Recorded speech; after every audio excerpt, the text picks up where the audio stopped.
Hey guys, and welcome back. So I took last week off because it was my birthday weekend. But jumping right back in, so phototherapy, what it is, why it's needed when your baby has jaundice.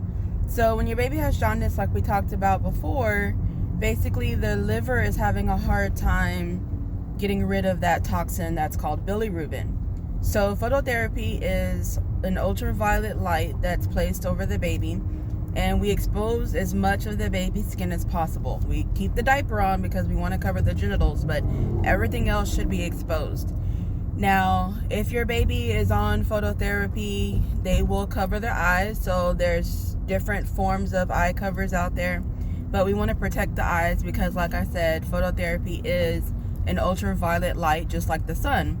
So since it's right concentrated over the baby, we don't want to hurt their eyes in any way. So it can be a purple light, sometimes it looks a little blue, sometimes it's just like a white spotlight. It just depends on what's available at the hospital. Now, some parents question why we don't start it early. Well, it's because we have to weigh out the pros and cons. So some of the cons for phototherapy is, of course, separation from the parent, because when the baby's on phototherapy, you cannot pick the baby up. The baby has to stay under the light. So most parents will send the baby over to nursery, or if the baby's in NICU, the baby, of course, will stay in the NICU in an isolette of some sort, or maybe under a radiant warmer. The reason being is because we know that when we try to put baby in the room with mom under phototherapy, if baby starts to cry, the first thing the parent is going to do is going to pick the baby up, which interferes with the phototherapy. It only works if it's actually available. So for that reason, most of the time, most parents will say, no, take baby, do what you have to do over a nursery or the NICU. Now, there have been some successful times where parents keep baby in the room and they know to provide other measures of comfort, like providing a pacifier or maybe giving a couple of drops of breast milk on the pacifier to kind of soothe the baby, or maybe just rhythmically, patting the baby's butt if they're on their side or something like that. Another con for phototherapy is 9 times out of 10, baby ends up with a little rash.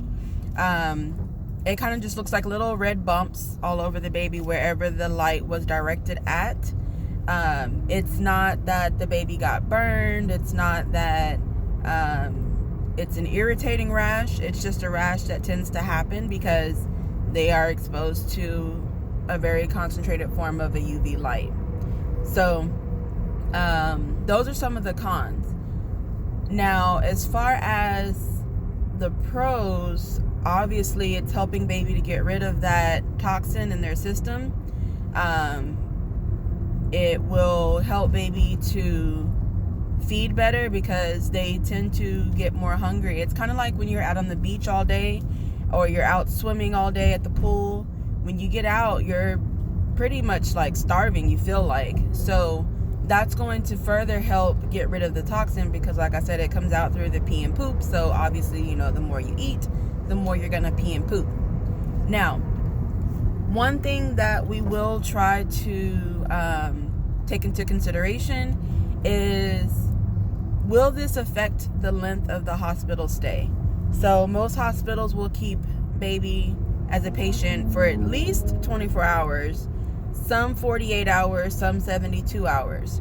So if we check the level of bilirubin in your baby's system at the, say, 12 or 16 hour mark, and we notice that it's trending pretty high, we know that, you guys want to go home as soon as possible if you're in a well baby nursery or in like a mother baby type of facility.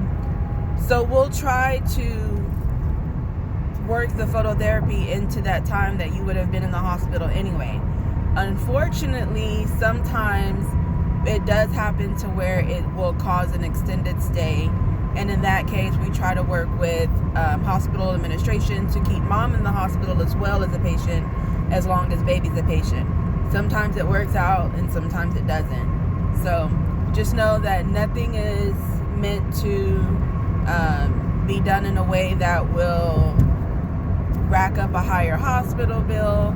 It's not to purposely separate baby from parents. It is really to protect baby from this toxin because it can cause some adverse brain defects. Now, if it's an extreme situation of jaundice, like the jaundice level is just off the charts, in that case, baby would most likely be admitted to the NICU and a blood exchange will happen. So it's kind of like a blood transfusion, except that we take out some of the blood that is very high in bilirubin and we'll give back a component of blood that is not as high, so that baby has a better chance to process out what's left over in the system. So thanks for letting me have the week off for my birthday, and I hope you guys learned something because that tells me I've done my job. See you next